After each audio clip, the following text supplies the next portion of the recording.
Bugun sizlar bilan Xiva ijoni tarixi va uni nishlab tayyorlanishi haqida gaplashamiz. 20-asr boshlarida Xiva xonim Muhammad Rahimxon II oshqozon yarasi kasalligi bilan og'rib qoladi va saroy tabiblarini xon dardini davo bo'luvchi malham tayyorlash vazifasi topshiriladi. Tabiblardan tashqari dunyoni turli mamlakatlaridan tashrif buyurgan oshpazlar ham xon iste'mol qilishi mumkin bo'lgan taomlarni tayyorlashga girishib ketadilar.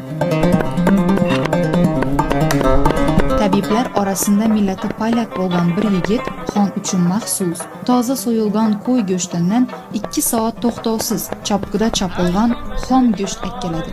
Saroy ayollari bu voqeaga hayrat va g'azab bilan qaraydilar. Sababi shu vaqtgacha Xiva hududida hech kim xom go'sht iste'mol qilib ko'rmagan edi. Shuning bo'lishini qaramin yigit xonni taomni dotib ko'rishini ko'ndiradi. Xom go'shtni dotib ko'rgan Muhammad Rahimxon II tabiba yuzlanib taomni nomini qiziqadi. 20-asr oxirlarida etkejon deb nomlangan taom hozirgi kuniga kelib itjon nomini olgan.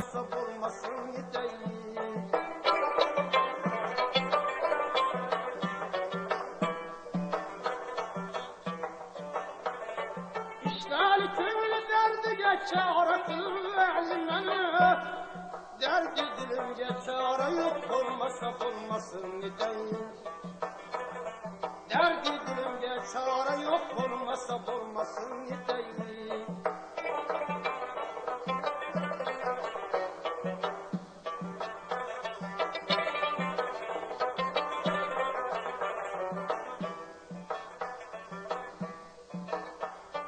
Hacri de zafin ولكن روحي حزين متبع Şökle bile şerara yok olmasa olmasın gideyim. Şökle bile şerara yok olmasa olmasın gideyim.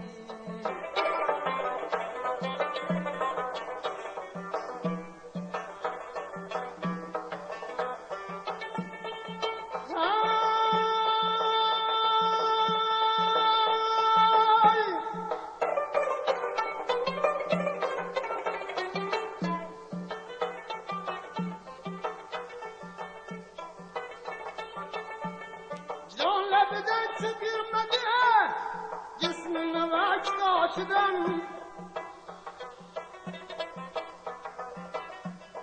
Hatlemem şare yok olmasa bulmasın gideyim